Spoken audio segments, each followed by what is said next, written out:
Hello everyone, welcome back. इन दिनों मैं नॉर्थ छत्तीसगढ़ में ट्रैवल कर रहा हूँ और आज मेरे दिन की शुरुआत हो रही है रायगढ़ से। और रायगढ़ भाई सेठ किरोड़ीमल द्वारा करीब 100 सवा 100 साल पहले ये बसाई हुई एक जगह है। हालांकि सेठ किरोड़ीमल तो अब नहीं रहे, लेकिन उनके नाम से यहाँ पर बहुत चीज़ें चलती हैं। उनके नाम का यहाँ पर हॉस्पिटल है, ट्रस्ट है और बहुत सारी चीज़ें हैं सेठ किरोड़ीमल के नाम पर बनाई हुई। इनफैक्ट रेलवे स्टेशन भी है जो कि यहाँ से 8 किलोमीटर दूर पड़ता है। और आज मैं दिन की शुरुआत कर रहा हूँ बूढ़ी माई मंदिर से। बूढ़ी माई मंदिर की यहाँ पर बहुत मान्यता है। हालांकि आपने बहुत कम नाम सुना होगा कि इस तरह का किसी माई का मंदिर होता है, जो कि बूढ़ी माई का मंदिर 203 ही है पूरे देश के अंदर। और इस मंदिर की इतनी मान्यता है, वैसे तो यहाँ पर कई सौ मंदिर हैं रायगढ़ के अंदर, लेकिन जब भी कोई नई गाड़ी लेता है या कोई स्पेशल कुछ काम होता है तो लोग यहाँ बूढ़ी माई मंदिर आते हैं। और आज हनुमान जयंती है तो इसलिए यहाँ थोड़ी भीड़ भी है। वैसे आमतौर पर यहाँ भीड़ नहीं होती है, लेकिन जिस लोकेशन पे ये बना हुआ है, पास में तालाब है और इतने बड़े बड़े यहाँ पर पेड़ हैं, जिस लोकेशन पे ये मंदिर बना हुआ है ना, वो अपने आप में इतनी जगह खूबसूरत है और यहाँ काफ़ी अच्छा लगता है। और आज मैं रायगढ़ को दो पार्ट में बांट रहा हूँ कि सुबह का टाइम अभी मैं मंदिरों के लिए रख रहा हूँ, तो उसके बाद हम यहाँ पहाड़ की हाइट पर बना हुआ एक मंदिर है वहाँ जाएंगे। और बाबा सत्यनारायण हैं, उनके बारे में कहा जाता है कि ये कलयुग के भगवान हैं और ये सच्चाई है। बड़े बड़े मीडिया वाले और कौन कौन लोग आके उनके बारे में कुछ रहस्य जानने की कोशिश कर चुके हैं, तो ये मैं थोड़ा सा राज रखता हूँ। मैं वहीं पे खोलूँगा कि क्या बात है, क्यों उनको कलयुग का भगवान बताया जाता है। और शाम का टाइम हमारा रायगढ़ को एक्सप्लोर करने में जाएगा, जो कि खाने पीने से चीज़ें रिलेटेड हैं और टूरिस्ट प्लेस घूमने वूमने के लिए और क्या मस्ती फन एक्टिविटी आप यहाँ पर कर सकते हैं। तो चलिए मंदिर दर्शन कर लेते हैं सबसे पहले और उसके बाद आगे बढ़ते हैं।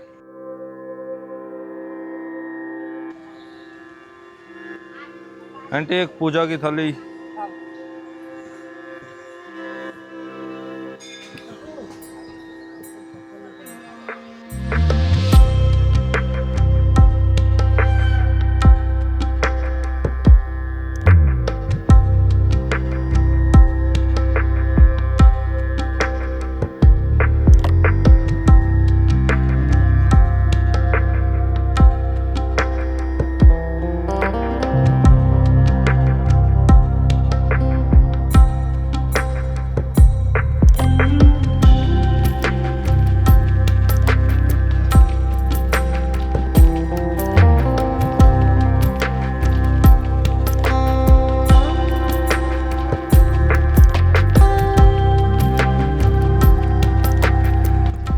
अभी मैं जिस जगह पहुंच गया हूं इसको पहाड़ मंदिर बोलते हैं और यहाँ पर भगवान शिव और हनुमान जी का मंदिर है, लेकिन ज़्यादा मान्यता जो है वो हनुमान जी की है। यहाँ से लोग करीब 500 सीढ़ियाँ चढ़कर ऊपर मंदिर में दर्शन करने जाते हैं। हालांकि अभी यहाँ पर कंस्ट्रक्शन चल रहा है और हनुमान जी की एक काफ़ी बड़ी मूर्ति बनाने का यहाँ पर विचार है।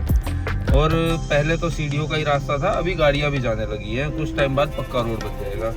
और ये जगह पहाड़ के इतनी हाइट पर होने की वजह से अपने आप में बेहद खूबसूरत तो है ही है। बरसात के टाइम पर यहाँ 4 चांद लग जाते हैं और लोग यहाँ पे सिर्फ दर्शन करने नहीं, अपना क्वालिटी टाइम स्पेंड करने के लिए भी आते हैं, क्योंकि जो 500 सीढ़ियाँ चढ़ के जाएगा वो कुछ देर तो वहाँ बैठेगा ज़रूर। तो लोग दर्शन करते हैं और आधा एक घंटा यहाँ पर बिताते हैं, क्योंकि ये रायगढ़ इतनी हाइट पर होने की वजह से यहाँ से ऑलमोस्ट रायगढ़ का 70% हिस्सा नज़र आता है। और कितनी मज़ेदार यहाँ पर हवा चलती रहती है, बड़ा सही सीन है। यहाँ पे हम भी थोड़ी देर बैठेंगे फिर आगे बढ़ेंगे।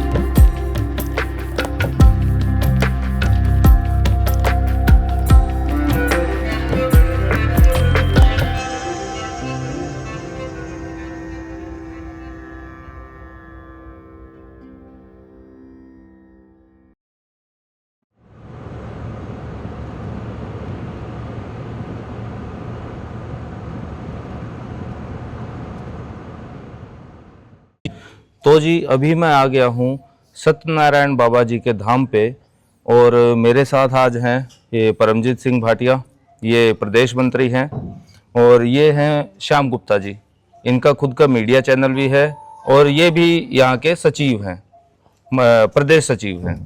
तो मैं कुछ एक आज आपको ऐसे प्रूफ दिखाऊंगा जहाँ पर मैं आज आश्रम में आया हूँ। इनको आप अवतार बोल सकते हैं कि कलयुग के अवतार हैं, या फिर आप भगवान रूपी भी मान सकते हैं, क्योंकि यहाँ पर लोग भगवान का दर्जा इन्होंने दिया हुआ है। तो इनके बारे में फुल डिटेल्ड में ये श्याम गुप्ता जी हमें बताएंगे। इनसे चर्चा करने के लिए हम आज यहाँ इकट्ठा हुए हैं। और श्याम गुप्ता जी, पहले तो बहुत बहुत धन्यवाद, आपने मेरे लिए इतना टाइम निकाला और आज मुझे ऐसी चीज़ के दर्शन कराए कि भाई मैं खुद हैरान हूँ। मुझे ऐसे रोंगटे खड़े हो रहे कि भाई ऐसा भी हमारे देश में हो सकता है। सोचो, ये पूरे संसार में ऐसे कहीं पे कोई ऐसी बातचीत नहीं है जैसा यहाँ पर मैं महसूस कर रहा हूँ। मेरे पास शब्द कम पड़ रहे हैं जी। तो आप थोड़ा बताएंगे, हमें जानकारी दीजिए कि कैसे ये सत्यनारायण बाबा जी का क्या है यहाँ पर। हर हर महादेव, जय सत्यनारायण बाबा। धन्यवाद विनय जी, आप आए हैं। और वैसे भारत के नक्शे में रायगढ़ जिला हमारा छोटा है, लेकिन बाबा जी के दरबार में आते ही ये जगह विराट हो जाता है और विश्व विख्यात हो जाता है, क्योंकि सत्यनारायण बाबा हमारे साक्षात कलयुग के अवतार हैं। और बाबा को मैं बचपन से देख रहा हूँ। मैं स्वयं अभी प्रेस रिपोर्टर क्लब का प्रदेश सचिव हूँ, और मेरे साथ में अनुज हैं, ये जिला उपाध्यक्ष हैं प्रेस रिपोर्टर क्लब में, परमजीत सिंह भाटिया। और मैं यही बताना चाहूँगा, मेरे युवा अवस्था में लगभग मेरे को लगता है बाबा जी उस समय 12-13 साल के लगभग रहे होंगे लगता है। उस समय से ये बिल्कुल खुला जगह था, खेत तो थी लेकिन मेड़ भी सही ढंग से नहीं था यहाँ पे। उस समय बाबा जी घर से निकले और यहाँ पे आकर के बैठ जाना और अपने जीप को काट करके तुतलाते ओम नमः शिवाय के जॉब करते हुए यहाँ पे परिवार को छोड़ के आकर के रात दिन बैठ करके जॉब करना। तो हम लोग को जब पता चला तो हम आए देखने उस समय, तो समझ में तो इतना आ गया था कि ये साक्षात भोलेनाथ का ही आदेश है, तभी बाबा जी यहाँ पे बैठे हैं। और ये बालक नहीं बल्कि आने वाले ये पूर्व जन्म के कोई संत रहे होंगे, तपस्वी रहेंगे शायद, इसीलिए बाबा जी यहाँ पे आके बैठे हैं। और तब से हम लोग इनका बाबा जी को देखते आ रहे हैं, मानते आ रहे हैं, और पूरी दुनिया भी यहाँ पे आ रही है। जो भी सुन रहे हैं वो यहाँ पे दर्शन के लिए बाबा जी के पास आ रहे हैं। और ऐसे ही बाबा जी आप देख रहे होंगे विनय जी, बाबा जी चाहे धूप हो, बारिश हो, या कोई भी मौसम हो, ऐसे ही उनका स्थिति में बैठे रहते हैं। और बड़ी बड़ी मीडिया भी नेशनल लेवल की आई यहाँ पे। अच्छा जी। हाँ, मीडिया भी आई यहाँ पे। काफ़ी कुछ उन लोगों ने जानने का प्रयास किया कि बाबा जी कैसे बैठे रह सकते हैं बिना कुछ खाए पिए। काफ़ी मीडिया ने इसके ऊपर में जांच पड़ताल भी चला, जिसमें बाबा जी एक साक्षात मतलब संत के रूप में, देव रूप में, मतलब उनका हमको चमत्कार देखने को मिला कि बाबा जी ऐसे ही मतलब भीषण गर्मी हो या बर्फ भी गिरता रहे, वैसे में बाबा का जो तप है वो कम नहीं हो रहा है। वो अभी भी वो तपस्या में लीन रहते हैं। बस रात को एक बार उनका ध्यान 12 बजे के बाद अगर बाबा जी से मिलना हो तो 12 के बाद हम उनसे मिल सकते हैं कुछ देर के लिए। अच्छा, अभी दिन में वो ध्यान मग्न रहते हैं। वो किसी से भी नहीं मिलते, चाहे वो स्वयं हमारे देश के प्रधानमंत्री भी आ जाएंगे तो उनको भी वेट करना पड़ेगा उनसे मिलने के लिए। उनको 12 बजे ही आना पड़ेगा, जबकि दर्शन आप कर सकते हैं, दर्शन आप कर सकते हैं बाबा जी का दर्शन आके। और जो भी आ रहे हैं यहाँ पे श्रद्धालु जो आ रहे हैं, भक्त आ रहे हैं, एक अच्छी बात है कि बाबा के चरणों में उनका यहाँ पे समर्पण आ रहे हैं और उन सबकी मनोकामना भी पूरी हो रही है। शायद यही कारण है कि बाबा जी का नाम आज पूरे हमारे देश विदेश में ये विख्यात हो रहा है। विनय जी, अगर मैं शॉर्टकट में आपको बताना चाहूँ तो शॉर्ट फॉर्म ये है कि ये पूरा जंगल था। बाबा जी यहाँ पर पढ़ा करते थे आगे रायगढ़ के अंदर। और भाई जब ये लिखते थे कुछ भी तो वहाँ पे ओम ओम लिखता था।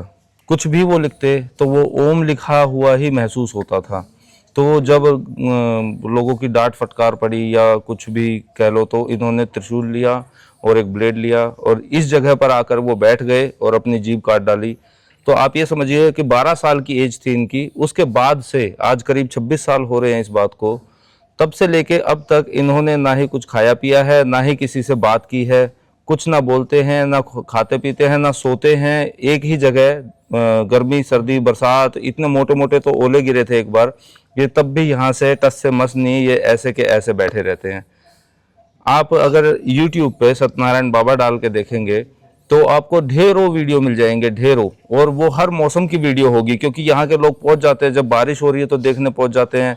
आज तक चैनल वाले, मीडिया वाले, कितने सैकड़ों मीडिया वाले यहाँ पर आकर एक एक डेढ़ महीने के लिए अपने स्टैंड पे कैमरे लाइव रिकॉर्डिंग उन्होंने की है कि ये बात में कितनी सच्चाई है। लेकिन आखिरी में प्रूफ वही हुआ जो भगवान की मर्जी थी, या ना कि खुद बाबा जी की मर्जी थी। बिल्कुल क्यों बिल्कुल जी? बिल्कुल विनय सही जी। कह रहा हूँ। शायद यही मतलब सनातन धर्म का एक कितनी शक्ति ताकत है। ताकत है वो हमको एक संदेश देते हैं सत्यनारायण बाबा कि बहुत बड़ी ताकत है सत्यान मतलब सनातन धर्म में। हाँ जी, हाँ जी। और ये साक्षात उनके प्रमाण है। इसमें मेडिकल भी अच्छे अच्छे डॉक्टर जो थे वो भी बाबा जी का पल्स तक चेक किए कि इनका कौन से टाइम में ये क्या आखिर पोजीशन जिंदा है। कैसे हैं इतने लेकिन सालों से बिना खाए सब पिए। में नॉर्मल आना मतलब एक ताजुब वाली बात है। तो ये साक्षात तो ऊपर से जुड़े हैं बाबा जी पांडे। मतलब उस दिन बैठे थे, अगर इनके नीचे आप देख रहे होंगे टॉवल वगैरह जो बिछाए गए हैं, तो लोग जो है यहाँ के स्थानीय कर्मचारी हैं वो थोड़ा बहुत इनको इधर उधर हिला डुला के वो कर लेते हैं। बाबा जी 26 साल से उठे तक नहीं है इस जगह से, वो यहीं के यहीं बैठे रहते हैं।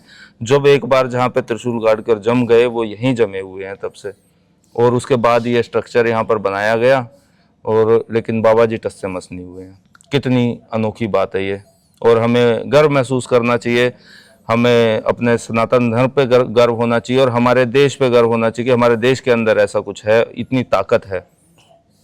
सही है। सही बात है जी। जी जी जी जी। तो आज हमारा श्याम गुप्ता जी के साथ और मोनू भाई के साथ काफ़ी, सॉरी शॉर्ट फॉर्म है, मेरे प्रिय मित्र हैं इसलिए, वैसे पूरा नाम इनका परमजीत सिंह भाटिया है। तो आज इनके साथ मेरा काफ़ी टाइम गुजरने वाला है। हम रायगढ़ में और भी कई जगहों पे जाएंगे, तो चलिए फिर आगे बढ़ते हैं। हमारा ये कहना है, यदि जो भी हमारे भाई बंधु ये वीडियो देख रहे हैं, यदि आपको जीते जी भगवान के दर्शन करने हैं तो आप रायगढ़ में पधारिए, रायगढ़ की पावन धरा में, और बाबा जी के दर्शन आप करिए और अपने जीवन को आप सफल बनाइए। सही बात, हकीकत सही है। और बिल्कुल धन्यवाद विनय जी। आप जैसे पता चला आप पूरा भारत भ्रमण में हैं। हाँ जी, हाँ जी। और बिल्कुल ऐसे ऐसे तीर्थ स्थलों पे जा रहे हैं और वहाँ की खासियत और सनातन धर्म की जो शक्ति है उसके बारे में बता रहे हैं विनय जी। तो विशेष आपको मैं धन्यवाद करता हूँ। मैंने कुछ टाइम पहले अपनी मथुरा की एक वीडियो में बोला था कि औरंगजेब ने पूरे देश में घूम घूम कर हमारे मंदिर तोड़े थे। जी जी जी जी जी जी। और अब मैं पूरे देश में घूम घूम के हमारे मंदिर दिखाऊंगा। वाह क्या बात, बहुत बहुत बढ़िया विनय जी, बहुत बढ़िया। Thank you. बिल्कुल आप सफल हो और बिल्कुल हमारा आपको एकदम सपोर्ट आशीर्वाद। बस आप जैसे भाइयों का साथ है, मैं ऐसी जगह जा रहा हूँ, आप मेरे से मिले, इतना समय मेरे को दे रहे हैं आप जी। भाई, जिस पद पर हैं वैसे ही आपके ऊपर भार इतना है, लेकिन फिर भी आपने मेरे को अपना इम्पोर्टेंट टाइम दिया। मैं उसके लिए तो भाई नहीं, कभी भी आपका शब्दों में शुक्रिया अदा तो कर ही नहीं सकता। बिल्कुल बिल्कुल। चलिए जी, अब आगे बढ़ते हैं और थर्ड अट्रैक्शन। हर हर महादेव, जय सत्यनारायण बाबा, सत्यनारायण बाबा की जय जय सत्यनारायण सत्यनारायण बाबा। शिवोऽहं शिवोऽहं शिवोऽहं शिवोऽहं चिदानन्दरूप शिवोऽहं शिवोऽहं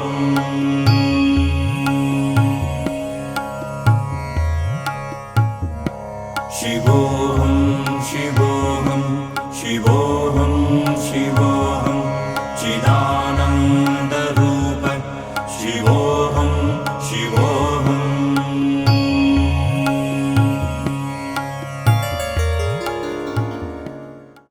तो जी मंदिर के प्रांगण में ही बैठी हैं इनकी बाबा जी की माता जी, और मुझे अचानक से इनके दर्शन हुए और मुझे मालूम पड़ा कि ये बाबा जी की माँ हैं।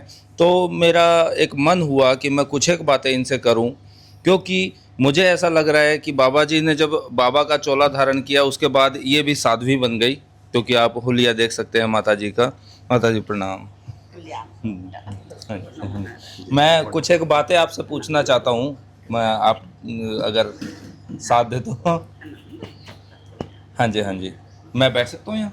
हाँ हाँ, अब बैठो। मेरा पूछना ये था कि आपका बेटा है, इतनी छोटी सी उम्र में, और उन्होंने ऐसा किया, तो आपको शुरू में दुख तो बहुत लगा होगा कि उन्होंने अपनी जीभ काट ली, और तो कुछ बताइए आप उस टाइम के बारे में। अचानक वैसे छठवीं पास रही, सातवीं पढ़त रही तब के दिन के 20 किलोमीटर दूर है गांव हटुमेर पाली। ये अचानक वैसे यहाँ आके बैठ गई। रिश्ता खोजत रहें, पाछू पता चलत गई 2-4 दिन के बाद में आके देखें तो हमार बच्चा रही। अरे आज उठी काल उठी करके ना ऐसे पिचकाट नहीं करे। हम छठ में पढ़ाते रही तो गाँव के मंदिर में मतलब 6-7 दिन तक आपने ढूंढा है तब आपको बाद यहाँ मिला है ये? मिले हैं। हाँ। और बाद में छठ में पढ़ाते रही तो गाँव के मंदिर में रही 7 दिन ना, तो भोर हमें रहे आज उठी काल उठी ऐसे रहना। देखत देखत आज 28 बच्चर हो गए। 28 साल हो गए? 28 साल हो गए। अरे, और आपने फिर ये साध्वी का चोला कब धारण किया? मरा बाद में हो, इससे बाद में मर काफी बाद में। हाँ, मतलब शुरू में आपको बड़ा दुख लगा कि बच्चे ने ये क्या कर लिया, लेकिन बाद में आपको उनकी असली ताकत महसूस हुई कि ये भगवान का अवतार है। हाँ, है ना? हाँ, हाँ। अभी मैं खुद हैरान हूँ कि वो ना खाते हैं, ना पीते हैं, हाँ। ना सोते हैं, ना उठते हैं। वो हाँ। एक ही जगह से 28 साल कैसे कोई बिता सकता है? मूर्ति भी, अगर आप कोई मूर्ति बना के पत्थर की उसको भी आप चौड़े में रखेंगे तो 28 साल बाद तो वो भी क्षतिग्रस्त हो जाएगी, क्षतिग्रस्त हो जाएगी अगर देख रेख नहीं की जाएगी नहीं तो। किया जाए। और बाबा जी कैसे यार, मतलब मुझे काफ़ी हैरानी होती है। फिर आपको, आपके और भी बच्चे हैं? 2 भाई हैं, 1 बहनी, 3 भाई बहनी है, सब बड़े बेटा हैं। अच्छा, ये सबसे बड़ा बेटा थे हाँ, आपके? हाँ। तो उसके उन बच्चों की आपने शादी कर दी? हाँ, उमन के कर दे हैं, लड़की के और लड़का के कर और दे हैं। उसके बाद आप भी यहाँ बाबा जी के साथ आश्रम में? हाँ, यहाँ को लग रहा था आए ले 8 दिन 15 दिन होती जाए होती को लेकर रहा था। तो शुरू में आपको दुख लगा, लेकिन अब आपके लिए गर्व की बात है कि कितने लोग देखो आते हैं उनसे मिलने। हाँ बेटा। पर दुख ये है कि आप 28 साल से उनकी आवाज़ नहीं सुन पाए, है ना? हाँ, क्योंकि माँ बाप को कितनी खुशी होती है जब बच्चा पहली बार हाँ, माँ और बाप बुलाता है। हाँ, तो एक पैदा होना बच्चे की अलग खुशी की बात, और जब वो माँ और बाप बुलाता है तो वो कितने खुश हो जाते हैं। अब सोचो वो बच्चा अपनी जी भी काट ले, तो कभी आप माँ सुनने को आपको नहीं मिला पूरी ज़िंदगी। हाँ। तो ये तो बड़े दुख की बात तो है, लेकिन आपके हाँ। लिए गर्व की बात भी होनी चाहिए कि इतने लोग देश विदेश दुनिया से, मैं खुद दिल्ली से आया हूँ, हाँ बेटा। तो सोचो कितनी अनोखी बात है ये। बहुत आनंद की बात है। तो अभी आप क्या करते हैं फिर? जनता को क्या कहना चाहेंगे जो लोग देख रहे हैं? तो उनके लिए आप कुछ कहना चाहेंगे कि यहाँ पर बाबा जी के आश्रम में आए और वो देखें, अपने तरफ से आप कुछ बोल दीजिए। मतलब आशीर्वाद के रूप में माँ, आशीर्वाद रूप आप में। आशीर्वाद के रूप में पूरा सब- जनता ला अब सब आशीर्वाद लेके जाते हैं, अपन अपन बहुत के बढ़िया। समस्या अपन अपन खुशी हम्म, मनाते हैं, आते जाते हैं। और भारत ले जो सब देखत हैं सब सब देखत लम्हा हैं। सब इसने प्रणाम, मतलब आशीर्वाद दे दो आप अपन इसने हाथ करके माँ, हाँ। क्योंकि आपकी सब- साक्षात सब- देवी है। हाँ जी, तो माता जी आशीर्वाद दे रही हैं आशीर्वाद सबको। रहे। और हम लोगों को कहना चाहेंगे, स्पेशली मैं रिक्वेस्ट करता हूँ लोगों को कि आप भाई जगह जगह घूमने जाते हैं, टूरिस्ट पैलेसों पे जाते हैं, इतना पैसा खर्च करते हैं, थोड़ा सा एक समय निकाल के आप यहाँ पर एक आश्रम पे आइए, आपको चमत्कार खुद दिखेगा। और आपको एक बार आके बाबा जी का थोड़ा सा सहयोग करना चाहिए, और ये जगह जो बन रही है इसमें भी सहयोग करना चाहिए, क्योंकि हम तो चाहेंगे कि यहाँ पर भंडारा वंडारा चलता रहता है। हम तो ये कहें कि इतना सहयोग हो जाए कि दिन रात, जैसे मैं अभी गोल्डन टेम्पल गया था अमृतसर, दिन रात वहाँ पर गरीबों को या किसी को भी खाना खिलाया जाता है, उनका पेट भरा जाता है। हम चाहेंगे आने वाले टाइम पे ऐसा कुछ हो कि यहाँ दिन रात भंडारे चले, लाइनें ही ना टूटे बिल्कुल। तो सबसे सही बात यही है। तो हम अपना थोड़ा सा योगदान करेंगे और आप भी आइए और कंट्रीब्यूट कीजिए। बिल्कुल। जय सत्यनारायण बाबा। जय सत्यनारायण बाबा। तो जी अभी मैं पहुंच गया हूं रायगढ़ की बिल्कुल ऑफ बीट लोकेशन पे, और ये है पसधारी, और पसधारी डैम के नाम से भी जाना जाता है। जो मैंने आपको पिछली वीडियो में केलो डैम दिखाया था ना, बड़ा सा ह्यूज डैम, ये उसी का पार्ट है। वहाँ से पानी निकलने के बाद यहाँ पर आता है, और ये जो आप मेरे पीछे देख रहे हैं टैंकी टाइप की, ये 2 हैं, ये फिल्टर प्लांट है। मतलब इसको डैम को बनाने का रीज़न यही है कि यहाँ पर आकर पानी थोड़ा देर रुके और उसको ये फिल्टर करके बाकी के इलाकों में सप्लाई कर दें। इसीलिए इसको केलो नदी को रायगढ़ की लाइफलाइन बोला जाता है। और यहाँ पर भाई कुछ लोग ये नहाते वाते भी हैं। तो मेन रीज़न ये है कि यहाँ पर ना आजकल इतनी मौतें होने लगी हैं। हालांकि ये डैम बनाया तो किसी और पर्पज़ के लिए गया था, लेकिन लोगों ने इसको एडवेंचर स्पोर्ट बना लिया है।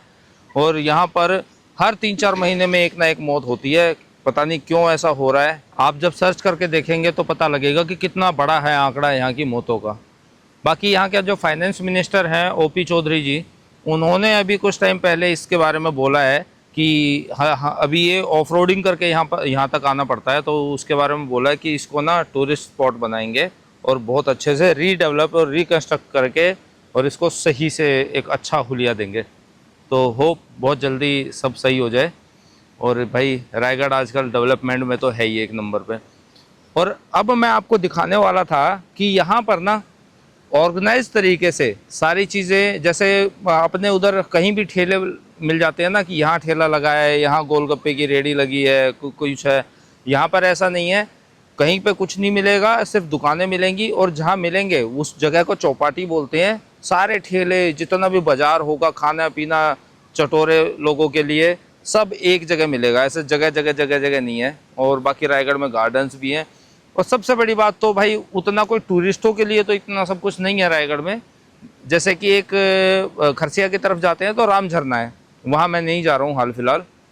आज के इस वीडियो को मैं यहीं एंड कर रहा हूँ। लेकिन अगर आप आते हैं, शांति और सुकून का एहसास तो ज़रूर होगा, क्योंकि यार ये जगह ही इतनी प्यारी है। और आज तो मेरा मौसम ने भी इतना भरपूर साथ दिया है कि पूरे दिन से बादल छाए हुए हैं। जैसे पहाड़ों में है ना मौसम कभी भी बदल जाता है, वैसा ही यहाँ का हिसाब किताब है। बाकी मैं थोड़ा और आपको नाइट लाइफ भी दिखाता है यहाँ की, लेकिन परमजीत सिंह भाटिया मेरे मोनू भाई, जिनसे मैंने आपको वहाँ सत्यनारायण बाबा के वहाँ मिलवाया था, उनकी रिक्वेस्ट है कि यार मैं काफ़ी दिन बाद यहाँ पर आया हूँ तो उनके साथ थोड़ा टाइम स्पेंड करूँ। तो अब अगली वीडियो देखते हैं कहाँ की होगी। मेरा मन है कि या तो जिंदल प्लांट के अंदर का वीडियो बनाऊँ, या फिर एक कोल माइनिंग है तो कोल माइनिंग या तो ओपन कास्ट या ग्राउंड वाली कोई भी एक होगी, तो अगला वीडियो आपको वहाँ का देखने को मिलेगा। अभी मैं 3-4 दिन और हूँ छत्तीसगढ़ में, उसके बाद में उड़ीसा एंटर कर जाऊँगा। तो उम्मीद करता हूँ आज का वीडियो आपको पसंद आया होगा। ऐसी और वीडियो देखने के लिए बने रहिएगा हमारे साथ। सी यू सून।